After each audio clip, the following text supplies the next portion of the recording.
Vamos imaginar que vocês dois são personagens do filme Crepúsculo. Vamos encenar uma parte do filme? E aí? E aí? Boa noite. Boa. Boa. E?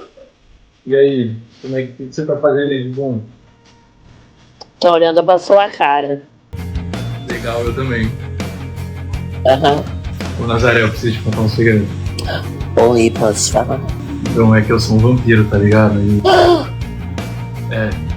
acaba que seu cheiro tá me chamando a atenção.